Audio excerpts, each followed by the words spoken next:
സംസ്ഥാന ഹജ്ജ് കമ്മിറ്റി മുഖേനയുള്ള ഈ വർഷത്തെ ഹജ്ജ് യാത്രയുടെ നെടുമ്പാശ്ശേരി രാജ്യാന്തര വിമാനത്താവളത്തിലെ ഒരുക്കങ്ങൾ വിലയിരുത്തി. 1,00,000 ചതുരശ്ര അടിയിലാണ് ക്യാമ്പ് ഒരുക്കുന്നത്. കൊച്ചിയിൽ നിന്നുള്ള ആദ്യ വിമാനം മെയ് 26-ന് പുറപ്പെടും.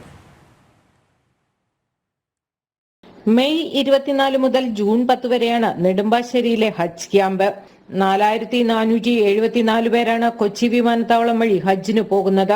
ഇതിൽ 1,826 പേർ പുരുഷന്മാരും 2,448 പേർ സ്ത്രീകളുമാണ്.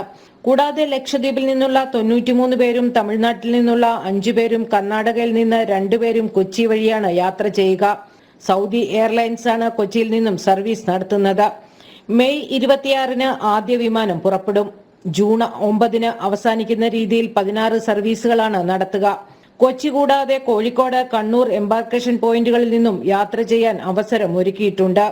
ഹജ്ജ് യാത്ര സുഗമവും സൗകര്യപ്രദവുമാക്കുന്നതിന് സിയാലിൽ സ്വീകരിച്ച നടപടികൾ അഡീഷണൽ ജില്ലാ മജിസ്ട്രേറ്റ് വിലയിരുത്തി. ജനം, കൊച്ചി.